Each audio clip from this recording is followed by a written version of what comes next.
આજકાલ તમે જોયું હશે કે બેન્કિંગ ક્ષેત્રે નવા નવા નિયમો નીતિ આ બધી જ આવી રહી છે, પરંતુ 1 ઓગસ્ટથી એક એવી બેંક કે જેની અંદર નવા નિયમો સામે આવ્યા છે. આ નવા નિયમો છે એ જે કહી શકાય કે જે બચત ખાતાઓ છે અને નવા એકાઉન્ટ ઓપન કરનાર લોકો છે તેના માટે સૌથી મોટી વાત અને સૌથી મોટી અલગ અલગ બાબતો છે તે ધ્યાનમાં લેવી ખૂબ જરૂરી છે. જો ધ્યાન ન રહ્યું તો ક્યાંક તમારી સાથે કંઈ પણ થઈ શકે છે.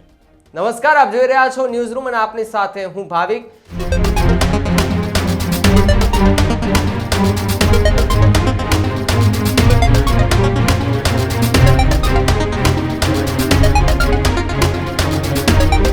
આજે વાત બેન્કિંગ ક્ષેત્રની કરવી છે કે જે નવા નિયમો સામે આવ્યા. આઈસીઆઈસીઆઈ બેંકે 1 ઓગસ્ટથી નવા બચત ખાતાઓ માટે લઘુત્તમ સરેરાશ માસિક બેલેન્સ મર્યાદા મહાનગર વિસ્તારોમાં વધારીને 50,000 કરી દીધી છે. આ નિર્ણયનો સોશિયલ મીડિયા ઉપર ભારે વિરોધ થઈ રહ્યો છે. ગ્રાહકો તેને ભેદભાવપૂર્ણ અને સામાન્ય માણસ માટે આર્થિક રીતે બોજારૂપ ગણાવી રહ્યો છે. ઘણા લોકો તેમના ખાતા બંધ કરવાની ધમકીઓ પણ આપી રહ્યા છે. આઈસીઆઈસીઆઈ બેંકે 1 ઓગસ્ટ 2025થી નવા બચત ખાતાઓ માટે તેની લઘુત્તમ સરેરાશ માસિક બેલેન્સ મર્યાદામાં વધારો કર્યો છે, જેના કારણે ગ્રાહકોમાં મિશ્ર પ્રતિક્રિયાઓ જોવા મળી રહી છે. સુધારેલા નિયમો અર્થ એ છે કે મહાનગર અને શહેરી ખાતા ધારકોએ હવે 10,000 રૂપિયાને બદલે 50,000 રૂપિયાનું માસિક સરેરાશ બેલેન્સ જાળવવું પડશે. આ અર્ધ શહેરી ગ્રાહકો માટે લઘુત્તમ બેલેન્સ મર્યાદા 25,000 રૂપિયા રાખવા પડશે, જે અગાઉ 5,000 રૂપિયાનું હતું. જ્યારે ગ્રામીણ ખાતાઓ માટે તે 5,000થી વધીને 10,000 રૂપિયા કરવામાં આવ્યું છે. નવા નિયમો ફક્ત 1 ઓગસ્ટ પછી જ ખોલવામાં આવેલા ખાતાઓ પર લાગુ પડે છે, જેનાથી હાલના ગ્રાહકોને જૂની મર્યાદા બાકી રહેશે.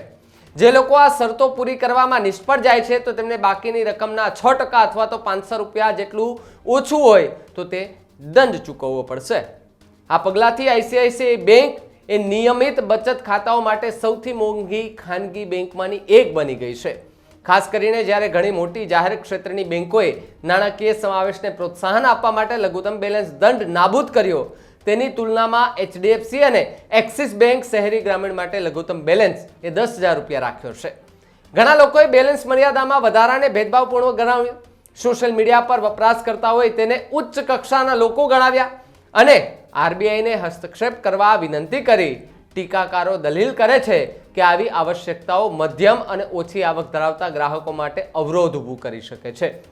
ખાસ કરીને જ્યારે શહેરી ખાતાઓ માટે નવી લઘુત્તમ રકમ ભરવા માટે સરેરાશ માસિક પગાર કરતાં વધારે હોય તો કેટલાક વપરાશકર્તાઓ ઓછી કડક નીતિ ધરાવતી બેંકોની તરફેણમાં તેમના આઈસીઆઈસીઆઈ ખાતા બંધ કરવાની ધમકી આપી રહ્યા છે અને બેંક પર શ્રીમંત ગ્રાહકોની તરફેણ કરવાનો આરોપ પણ લગાવી રહ્યા છે.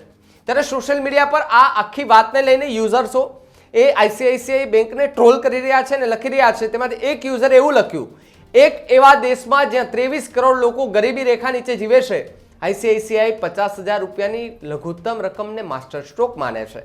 તો બીજી તરફ એક બીજા યુઝર્સે એવું લખ્યું કે આ ભારતની સૌથી મોટી ખાનગી ક્ષેત્રની બેંક છે.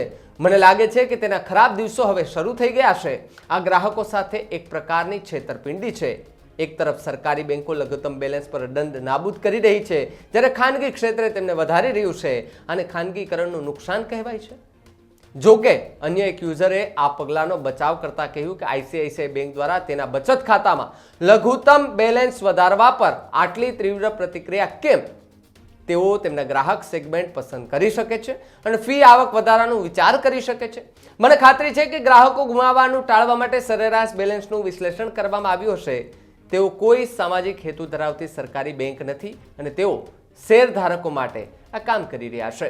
સ્વાભાવિકપણે કે આવી ઘટનાઓ બને છે ત્યારે સમર્થકો અને વિરોધીઓ એ બંને ટીકાઓ કરતા હોય છે. ત્યારે આઈસીઆઈસીઆઈ બેંકે આજે 50,000 રૂપિયાની જે વાત કરી છે, જેમણે નિયમ બહાર પાડ્યો છે નવા ખાતા ધારકો માટે, તેને લઈને સોશિયલ મીડિયા પર બે પ્રકારના મિશ્ર પ્રતિસાદ જોવા મળે છે.